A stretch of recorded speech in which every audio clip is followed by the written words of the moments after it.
Hello दोस्तों। तो स्वागत है आपका मेरे इस यूट्यूब चैनल जी के लवर वीके में। तो आई होप आप सब बढ़िया होंगे। तो पिछले वीडियो में हमने बात की कि राजस्थान का परिचय क्या है, राजस्थान का अक्षांश विस्तार, देशांतरीय विस्तार, इन सब की हमने बात की। और आज हम बात करने वाले हैं राजस्थान की स्थिति, वो भी सूर्य के सापेक्ष। तो चलिए बात करते हैं कि राजस्थान की स्थिति सूर्य के सापेक्ष क्या है। तो चलिए शुरू करते हैं। तो दोस्तों, जो राजस्थान की स्थिति है वो सूर्य के सापेक्ष कैसे ज्ञात करेंगे, वो किस पर निर्भर करती हैं? तो वो निर्भर करती हैं पृथ्वी की गतियों पर। तो पृथ्वी क्या करती है? गति करती है। तो पृथ्वी की गतियों पर राजस्थान या विश्व की जो स्थिति है, ग्लोब की जो स्थिति है, वो निर्भर करती है। तो जो पृथ्वी की गतियाँ होती हैं वो दो प्रकार की होती है। कौन कौन से प्रकार की? परिभ्रमण गति या घूर्णन गति या दैनिक गति। पहली हो गई परिभ्रमण गति या घूर्णन गति या दैनिक गति, और दूसरी होती है परिभ्रमण गति या वार्षिक गति। कौन सी गति? सॉरी दोस्तों, यहाँ पर परिभ्रमण नहीं, परिक्रमण आएगा, क्योंकि वो क्या करती हैं? परिक्रमा करती हैं। यहाँ पर तो परिक्रमण कर देंगे इसको, परिक्रमण गति या वार्षिक गति। तो पहले बात करते हैं परिभ्रमण गति या घूर्णन गति या दैनिक गति की। तो जो अपने पृथ्वी है वो क्या करती हैं? अपने अक्ष पर क्या करती हैं? पश्चिम से पूर्व की ओर, पश्चिम से पूर्व की ओर, पश्चिम से पूर्व की ओर लट्टू की तरह क्या करती हैं? गति करती हैं, जिसके कारण क्या होते हैं? दिन रात बनते हैं। दिन रात बनते हैं तो जो पृथ्वी है अपने अक्ष पर 1670 किलोमीटर पर हावर की स्पीड से, कितनी स्पीड से? 1670 किलोमीटर पर हावर की स्पीड से एक परिभ्रमण करती है, मतलब घूर्णन करती है अपने अक्ष पर। तो उसके कारण क्या होता है कि 23 घंटे 56 मिनट और 4 सेकंड का एक दिन होता है, लगभग 24 घंटे का एक दिन होता है। इसलिए हम कहते हैं कि 24 घंटे का एक दिन होता है। तो जो पृथ्वी अपने अक्ष पर 1670 किलोमीटर पर हावर की स्पीड से परिभ्रमण करती हैं या घूर्णन करती हैं, तो उसके कारण क्या होता है कि 23 घंटे 56 मिनट 4 सेकंड में एक पूरा चक्कर पूरा करती है। इस कारण एक दिन का निर्माण होता है। इसलिए परिक्रमण गति के कारण क्या होता है? दिन रात बनते हैं। फिर अपन बात करते हैं कि जो सर्वप्रथम सूर्योदय और सूर्यास्त कहाँ पर होगा? जो सबसे पूर्व में होगा, तो राजस्थान के सबसे पूर्व में कौन है? सिलाना। कल अपन ने बात की थी कि सिलाना स्थान है अपने राजस्थान के सबसे पूर्व में, राजाखेड़ा तहसील का और धौलपुर जिले का। तो जो सिलाना है वहां पर क्या होगा? सर्वप्रथम क्या होगा? सूर्योदय और सूर्यास्त होगा। और सबसे लास्ट में कब कहाँ पे होगा? तो जो सब राजस्थान के सबसे पश्चिम में है, तो राजस्थान के सबसे पश्चिम में कौन है? अपना कटरा स्थान है, कटरा गांव है। कौन से तहसील का? सम तहसील का। कौन से डिस्ट्रिक्ट का? जैसलमेर डिस्ट्रिक्ट का कटरा गांव सम तहसील वाला। तो ये सबसे पश्चिम में है, इसलिए यहाँ पर क्या होगा? सबसे लास्ट में क्या होगा? सूर्योदय और सूर्यास्त होगा। तो सूर्योदय और सूर्यास्त सबसे लास्ट में कहाँ पे होगा? कटरा में होगा। फिर बात करते हैं कि जो दिन में जो सूर्य चमकता है, कभी सिर पे होता है अपने, कभी इधर होता है, कभी इधर होता है। तो सर्वाधिक लंबवत सूर्य कहाँ पर होगा दिन में? तो होगा अपने जोधपुर में। जोधपुर में सबसे ज़्यादा लंबवत चमकता है सूरज। तो इसलिए वहाँ पर क्या हो? सौर ऊर्जा की क्या है? संभावना बहुत ज़्यादा है। इसलिए सीज के द्वारा, किसके द्वारा? सीज के द्वारा, यानी सीज कौन है? Solar energy enterprising zone. Solar energy enterprising zone के द्वारा जैसलमेर, जोधपुर, बाड़मेर के मध्य क्या स्थापित किया जा रहा है? सौर ऊर्जा त्रिभुज के रूप में विकसित किया जा रहा है। सौर ऊर्जा को बढ़ावा देने के लिए, सौर ऊर्जा को बढ़ावा देने के लिए जैसलमेर, जोधपुर, बाड़मेर के मध्य सौर ऊर्जा त्रिभुज को विकसित किया जा रहा है। किसके द्वारा? सीज के द्वारा। और सीज की स्थापना किसके द्वारा की गई? अक्षय ऊर्जा निगम के द्वारा इसकी स्थापना की जा रही है। तो ये था अपना परिभ्रमण गति या घूर्णन गति या दैनिक गति। तो एक बार फिर से इसको देख लेते हैं कि जो पृथ्वी होती है पश्चिम से पूर्व की ओर घूमती है, 1670 किलोमीटर पर आवर की स्पीड से 23 घंटे 56 मिनट 4 सेकंड में एक चक्कर पूरा करती है। इसलिए एक दिन और रात बनता है। दिन रात बनते हैं तो सबसे पहले सूर्योदय और सूर्यास्त कहाँ पर होगा? अपने सिलाना में होगा। सबसे लास्ट में कहाँ पर होगा? कटरा में होगा। और सर्वाधिक लंबवत सूर्य जोधपुर में चमकता है अपने राजस्थान में, इसलिए जैसलमेर, जोधपुर, बाड़मेर के मध्य सौर ऊर्जा त्रिभुज के रूप में विकसित किया जा रहा है सीज के द्वारा। और सीज की स्थापना अक्षय ऊर्जा निगम के द्वारा की जा रही है। तो ये थी अपनी परिभ्रमण गति। अब बात करते हैं पृथ्वी की परिक्रमण गति या वार्षिक गति की।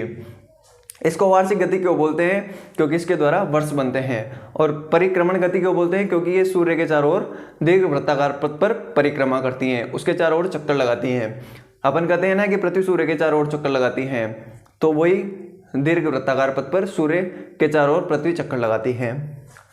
तो चलिए अब इसकी बात करते हैं कि जो पृथ्वी है वो सूर्य के चारों ओर दीर्घ वृत्ताकार पथ पर पश्चिम से पूर्व की ओर, कहाँ से, पश्चिम से पूर्व की ओर। तो जो परिभ्रमण गति और परिक्रमण गति दोनों पश्चिम से पूर्व की ओर क्या लगाती हैं, गति करती हैं। तो परिक्रमण गति के कारण क्या होता है, वर्ष बनते हैं। क्या होते हैं, वर्ष बनते हैं। तो जो परिक्रमण गति करती है, सूर्य के चारों ओर चक्कर लगाती है, कितनी स्पीड से लगाती है, 1,07,000 किलोमीटर पर आवर की स्पीड से। कितनी स्पीड से, 1,07,000 किलोमीटर पर आवर की स्पीड से। और परिभ्रमण गति परिभ्रमण करती है 1670 किलोमीटर पर आवर की स्पीड से। और परिक्रमा कितने की स्पीड से, 1,07,000 किलोमीटर पर आवर की स्पीड से। तो इससे कितने दिन बनते हैं, तो 365 दिन, 5 आवर, 5 घंटे और 48 मिनट और 46 सेकंड का क्या होता है, एक वर्ष बनता है। जिसको अपन बोल सकते हैं कि लगभग 365 दिन और 6 घंटे का क्या होता है, एक वर्ष बनता है। तो जो 1,07,000 किलोमीटर पर आवर की स्पीड से चक्कर लगाती हैं सूर्य के चारों ओर, तो दीर्घ वृत्ताकार पथ पर, तो 365 दिन, 5 घंटे, 48 मिनट और 46 सेकंड में क्या बनता है, एक वर्ष बनता है, एक साल बनता है। तो ये जो परिक्रमा करती है वो क्यों करती है, तो इसका कारण है कि जो पृथ्वी है अपने अक्ष पर 23.5 डिग्री झुकी हुई है।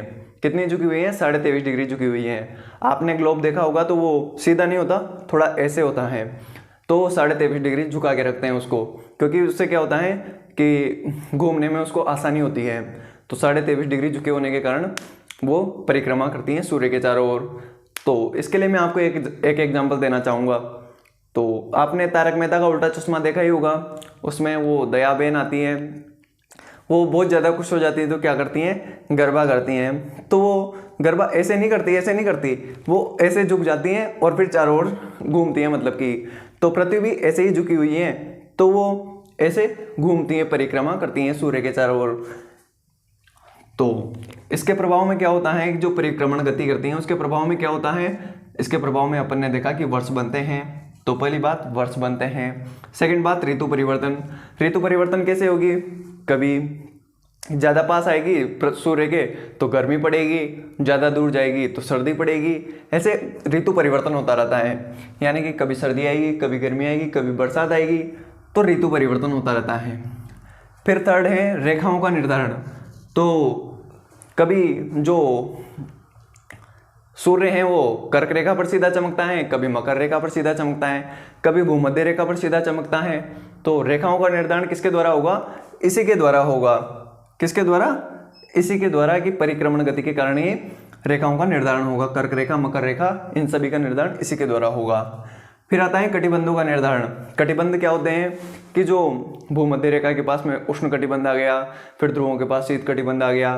तो इन कटिबंधों का निर्धारण भी कैसे होगा कि जब सूरज भूमध्य रेखा के आसपास चमकेगा तो वहाँ पर गर्मी ज़्यादा पड़ेगी, तो कौन सा कटिबंध हो जाएगा, उष्ण कटिबंध।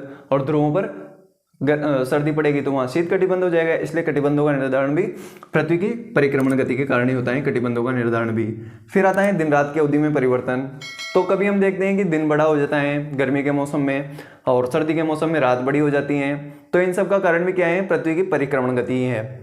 तो ये था अपनी परिक्रमण गति और परिभ्रमण गति। तो इनमें डिफरेंस देख सकते हैं आप क्या है कि पहली बात तो परिभ्रमण गति भी पश्चिम से पूर्व की ओर और ये भी पश्चिम से पूर्व की ओर। इसके कारण दिन रात बनते हैं, तो इसके कारण वर्ष बनते हैं। इसकी स्पीड 1670 किलोमीटर पर आवर की है, तो इसकी स्पीड 1,07,000 किलोमीटर पर आवर की स्पीड है। इसके कारण 23 घंटे 56 मिनट 4 सेकंड का एक दिन होता है। और इसके कारण क्या होता है, 365 दिन 5 घंटे 48 मिनट और 46 सेकंड का एक साल होता है। फिर ये तो फैक्ट हैं, फिर उसके बाद ये तो अपन को याद करने ही पड़ेंगे। तो आई होप ये तो आपको समझ में आ गई होगी पृथ्वी की गतियाँ। तो अब बात करते हैं कि जो अपसौर उपसौर क्या होते हैं, कर्क संक्रांति मकर संक्रांति क्या होती है, इन सब की बात करते हैं। तो दोस्तों यहाँ पे मैंने एक डायग्राम बनाया है, ये आपको उपसौर अपसौर समझाने के लिए बनाया है। तो चलिए उपसौर अपसौर क्या होता है उसको समझते हैं अब जल्दी से। तो देखिए आप, जो अपनी पृथ्वी है वो पश्चिम से पूर्व की ओर, पश्चिम से पूर्व की ओर दीर्घ वृत्ताकार पथ पर चक्कर लगाती हैं सूर्य के चारों ओर। ये भी अपन ने बात की, तो इस डायग्राम से समझ में आ जाएगा। तो आप देख सकते हैं कि सूर्य पृथ्वी के कितने दूर हैं अभी, फिर पास आ गया, फिर दूर आ गया, फिर पास आ गया। तो ऐसा क्यों हो रहा है? तो चलिए इसको समझते हैं कि दीर्घ वृत्ताकार पथ पर पृथ्वी चक्कर लगाती है। पृथ्वी चक्कर लगाती है तो दीर्घ वृत्ताकार पथ ऐसा ही होता है। तो जब सूर्य पृथ्वी से ज़्यादा दूर रहेगा तो उसको क्या बोलेंगे? अपसौर। क्या बोलेंगे? अपसौर। इसके कारण अपसौर बनेगा। दूर होगा तो क्या होगा? अपसौर। अप यानी दूर। अप हिंदी का क्या है? उपसर्ग है। अप यानी दूर, सौर यानी सूर्य। सूर्य से दूर, सूर्य से दूर, दूर कौन? पृथ्वी। तो सूर्य से दूर अपसौर, और यहाँ पर सूर्य से पास, पास के लिए उपसर्ग आता है उप, तो इसको बोलेंगे उपसौर। क्या बोलेंगे? उपसौर बोलेंगे इसको, उपसौर। और इनका एक और नाम है, तो इसका नाम हो जाएगा अपसई, अपहेलियन हो जाएगा। और इसको आपको याद रखना है, समझ में आ गया होगा कि अपहेलियन, अपसौर, अपसौर से अपहेलियन। तो उपसौर के लिए परहेलियन। क्या? परहेलियन। परहेलियन वर्ड यूज करेंगे। कभी कभार परहेलियन ही देता है, उपसौर कम देता है, क्योंकि उपसौर से हम जल्दी समझ जाते हैं, तो परहेलियन वगैरह देगा एग्जाम में। तो जब सूर्य से और सूर्य और पृथ्वी के बीच की औसत दूरी कितनी है? 14.96 करोड़ किलोमीटर। 14.96 करोड़ किलोमीटर इतनी सूर्य से पृथ्वी के बीच की दूरी है। तो अपसौर की स्थिति आएगी तो ये इससे ज़्यादा दूर हो जाएगी, औसत दूरी से ज़्यादा दूर हो जाएगी। तो कितनी हो जाएगी? 15.26 करोड़ किलोमीटर हो जाएगी ये दूरी बढ़कर। कितनी हो जाएगी? 15.26 करोड़ किलोमीटर हो जाएगी। और जब उपसौर की स्थिति आएगी तो कितनी हो जाएगी? ये 14.96 करोड़ किलोमीटर से कम हो जाएगी। तो कितनी हो जाएगी? 14.75 करोड़ किलोमीटर हो जाएगी। कितनी हो जाएगी? 14.75 करोड़ किलोमीटर हो जाएगी। इसको क्या बोलेंगे? उपसौर बोलेंगे। तो ये तो आपको याद हो गया होगा, नहीं हुआ तो एक ट्रिक बताता हूँ। देखो, अब अपन छोटे बच्चे को क्या करते हैं? उसको डांटते हैं, हप हप ऐसे करते हैं, तो क्या चला जाता है? अपन से दूर चला जाता है। क्या चला जाता है? दूर चला जाता है, मतलब कि भाग जाता है अपने पास से। उसको डांटते ही वो अपने से दूर चला जाता है, भाग जाता है। तो अप यानी दूर, दूर। तो सूर्य और पृथ्वी के बीच की दूरी ज़्यादा, यानी कि ज़्यादा ज़्यादा दूर। और उप का उप तो आपको पता ही होगा कि हिंदी का उपसर्ग है, तो सभी को पता है, नॉर्मल सी बात है। तो ये हो गई। उसके बाद ये उपसौर अपसौर की स्थिति कब आती है? देखो, उपसौर की स्थिति आती है, उपसौर की स्थिति आती है अपनी 3 जनवरी को। कब आती है? 3 जनवरी को। और ये स्थिति, अपसौर की स्थिति आती है 4 जुलाई को। कब आती है? 4 जुलाई को। देखो, इसको याद करने की ट्रिक बताता हूँ आपको एक, कि 3 जनवरी तो न्यू ईयर का वीक चल रहा है, तो अपन क्या करते हैं? पार्टी वगैरह करते हैं न्यू ईयर की। तो क्या करते हैं अपन? सभी पार्टी वगैरह करते हैं। तो अपन सभी दोस्त पास पास आ जाते हैं। तो पास पास कब आएंगे? 3 जनवरी को, न्यू ईयर के टाइम। तो पास पास कब आएंगे? 3 जनवरी को। और 4 जुलाई यानी गर्मी का मौसम, तो अपनी छुट्टियां लग जाती हैं। तो क्या करते हैं अपन? अपने अपने घर चले जाते हैं, गांव चले जाते हैं। तो 4 जुलाई को अपन कहाँ चले जाते हैं? एक दूसरे से दूर दूर चले जाते हैं। तो यहाँ पर भी गर्मी के मौसम में पृथ्वी और सूर्य एक दूसरे से दूर दूर चले जाते हैं। और यहाँ पर पास पास कब आएंगे? सर्दी के मौसम में, 3 जनवरी को, हैप्पी न्यू ईयर के टाइम। तो ये थी इसको याद रखने की ट्रिक। आई होप आपको ये उपसौर अपसौर समझ में आ गया होगा। तो अब बात करते हैं कर्क संक्रांति, मकर संक्रांति, इन सब की, शरद विषुव, बसंत विषुव, सबकी बात करेंगे अभी। तो दोस्तों, यहाँ पे मैंने एक डायग्राम और बना दिया है। इससे कर्क संक्रांति, मकर संक्रांति, बसंत विषुव, शरद विषुव सब समझने में आसानी हो जाएगी। 5 मिनट में समझ में आ जाएगा, बस 5 मिनट में हमेशा के लिए याद हो जाएगा कि कब दिन बड़ा होता है, कब रात छोटी होती है, कब रात बड़ी होती है, कब रात छोटी होती है, सब समझ में आ जाएगा। तो पहला डायग्राम ही ये। तो इसको समझाने के लिए पहले एक चीज़ पूछता हूँ आपसे कि अपने एक साल में कितने महीने होते हैं? 12 महीने। कितने महीने होते हैं? 12 महीने।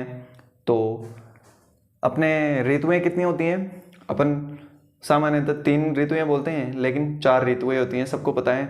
सर्दी, गर्मी, बरसात, ये तो सामान्य होती हैं, लेकिन उसको साइड में रख दीजिए। अपन बोलते हैं सर्दी, गर्मी, शरद, बसंत, ये सब मतलब इनको ऋतुएं बोलते हैं। तो पहली है कि अपना महीना कहाँ से स्टार्ट होता है, जनवरी से। तो जब 4 ऋतुएं हैं तो 3-3 महीने की ऋतुएं हुई, तो जनवरी से लेकर जनवरी, फरवरी, मार्च। तो मार्च की कौन सी तारीख, 21 मार्च। कौन सी तारीख, 21 मार्च याद रख लीजिए आप, और सभी डेट मैं याद करा दूंगा। देखो अभी ओनली ये डेट याद रखो आप, 21 मार्च। तो 21 मार्च को क्या होगा कि आप देखो कि जो सूर्य हैं वो सबसे सीधा भूमध्य रेखा पर, कर्क रेखा पर भी सीधा, मकर रेखा पर भी सीधा, मतलब कि सभी रेखाओं पर सीधा चमक रहा है।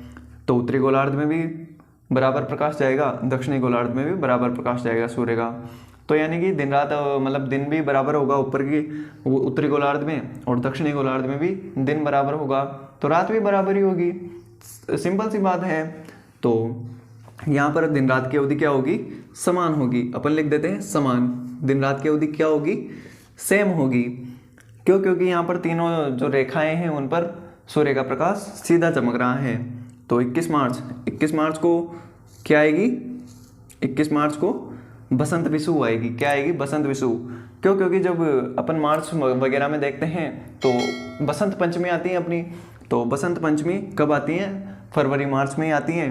तो उसी लिए इसको बसंत क्या बोल देंगे, बसंत विषु। बसंत विषु क्यों, क्योंकि पतझड़ के बाद क्या आता है, नए नए पत्ते आते हैं, नए नए फूल आते हैं, तो बसंत आ जाता है। मतलब कि सबके जीवन में बसंत आ जाता है, एक नया माहौल आ जाता है। तो बसंत विषु 21 मार्च को दिन रात की अवधि समान होगी। ये हो गया अपना फर्स्ट डायग्राम। फिर पृथ्वी चलती है पश्चिम से पूर्व की ओर। तो पश्चिम से पूर्व यहाँ पे चलेंगे, सेकंड स्थिति आ गई। तो सेकंड स्थिति पे हम देखेंगे कि जो अपनी भूमध्य रेखा है उसके ऊपर कर्क रेखा और नीचे मकर रेखा। तो जो सूर्य का प्रकाश है वो सीधा कहाँ पर चमक रहा है, आप बता दीजिए हमको। तो कहाँ पे चमक रहा है, ऊपर ही ऊपर उत्तरी गोलार्ध में चमक रहा है। कर्क रेखा पर सीधा चमक रहा है सूर्य। तो कर्क रेखा पर सूर्य ज़्यादा चमक रहा है, तो वहाँ पर दिन में सूर्य का प्रकाश ज़्यादा होता है, रात में सूर्य का प्रकाश नहीं होता। तो दिन में सूर्य का प्रकाश ज़्यादा होगा और कर्क रेखा पर ज़्यादा होगा। तो कर्क रेखा पर क्या होगा, दिन बड़ा हो जाएगा। उत्तरी गोलार्ध में क्या हो जाएगा, दिन बड़ा हो जाएगा।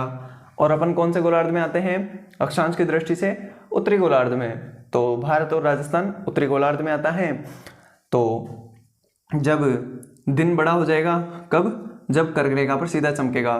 तो कर्क रेखा पर सीधा कब चमकेगा कि जो 21 मार्च है उसके बाद अपन 3 महीने और जोड़ेंगे, क्योंकि यहाँ से यहाँ तक आने में इसको 3 महीने लगेंगे। तो मार्च के बाद अप्रैल, मई, जून। तो कौन सी तारीख, 21 जून। 21 जून को कर्क रेखा पर सीधा चमकेगा। तो कर्क रेखा पर सीधा चमकेगा तो कर्क रेखा पर दिन बड़ा होगा और रात छोटी होगी। और दक्षिणी गोलार्ध में क्या होगा, रात बड़ी होगी, क्योंकि वहां पर अंधेरा ज्यादा रहेगा, तो रात बड़ी रहेगी और दिन अपने आप छोटा हो जाएगा। तो फिर इसको क्या बोलेंगे, इसको बोलेंगे कर्क रेखा पर सीधा चमक रहे हैं तो कौन सी संक्रांति बोलेंगे, कर्क संक्रांति बोल देंगे। सिंपल सी बात है, कौन सी रटने की बात आ गई इसमें, कर्क संक्रांति बोल देंगे इसको कि 21 जून को कर्क संक्रांति। वैसे भी अपने राजस्थान में 21 जून को क्या होता है, गर्मी का मौसम रहता है। तो गर्मी के मौसम में क्या होता है, दिन बड़ा होता है और रात छोटी होती है। तो ऐसे भी याद रख सकते हैं आप कि गर्मी के मौसम में दिन बड़ा होता है और रात छोटी होती है। तो अपने दैनिक जीवन से जोड़ने का प्रयास करें इसको। तो ये हो गई कर्क संक्रांति। फिर 3rd नंबर स्थिति पर यहाँ से यहाँ तक जाने में पृथ्वी को 3 महीने लगेंगे। कितने महीने लगेंगे, 3 महीने। तो जून के बाद जुलाई, अगस्त, सितंबर आ गया। तो सितंबर की कौन सी तारीख, यहाँ पे 21 है तो यहाँ पे एक ही जोड़ दो बस, तो 22 सितंबर। कितने जोड़ देंगे, 22 सितंबर। 22 सितंबर जो सूर्य हैं आप देख सकते हैं कि देखो ऐसी वाली स्थिति आएगी, 21 मार्च वाली स्थिति यहाँ पर भी आ जाएगी कि भूमध्य रेखा पर सीधा चमकेगा, फिर यहाँ पर कर्क रेखा पर, फिर मकर रेखा पर भी सीधा चमकेगा। तो दोनों गोलार्धों में जो सूर्य का प्रकाश है वो समान समान पहुंचेगा। तो दिन रात की अवधि भी यहाँ पर क्या हो जाएगी, समान हो जाएगी। क्या हो जाएगी, समान हो जाएगी दिन रात की अवधि दोनों गोलार्धों में। तो राजस्थान में कब कब दिन रात की अवधि समान होती है, 21 मार्च और 22 सितंबर को। तो 22 सितंबर को क्या चालू हो जाती है अपने सर्दी। तो इस जो कंडीशन को क्या बोलेंगे, इस कंडीशन को बोलेंगे शरद विषु। क्या बोलेंगे, शरद विषु। क्या बोलेंगे, शरद विषु। और ये कब आती हैं, 22 सितंबर को। 22 सितंबर को क्या होती है, शरद विषु।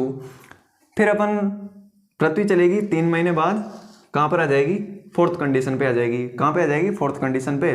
3 महीने बाद, सितंबर के बाद अक्टूबर, नवंबर, दिसंबर। कब आएगी, 22 दिसंबर को। कब आएगी, 22 दिसंबर को। तो 22 दिसंबर को जो सूर्य का प्रकाश है वो कहाँ पर सीधा चमकेगा, वो जाएगा अपने मकर रेखा पर। कहाँ पे सीधा चमकेगा, ये मकर रेखा पर सीधा चमकेगा। तो मकर रेखा पर क्या होगा, दिन बड़ा होगा, क्योंकि दिन में प्रकाश ज़्यादा होता है सूर्य का, और रात तो अंधेरी होती है। तो दिन का प्रकाश क्या हो जाएगा, दिन बड़ा हो जाएगा दक्षिणी गोलार्ध में, और यहाँ पर उत्तरी गोलार्ध में रात बड़ी हो जाएगी। तो अपन कौन से गोलार्ध में आते हैं, उत्तरी गोलार्ध में। तो राजस्थान या भारत में रात कब बड़ी होगी, 22 दिसंबर को रात बड़ी हो जाएगी अपने उत्तरी गोलार्ध में, राजस्थान या भारत में। तो ये तो आपको समझ में आ गई होगी। तो इस कंडीशन को बोलेंगे, क्या बोलेंगे, कहाँ पे सीधा चमक रहा है अपना सूर्य, मकर पे, मकर रेखा पर।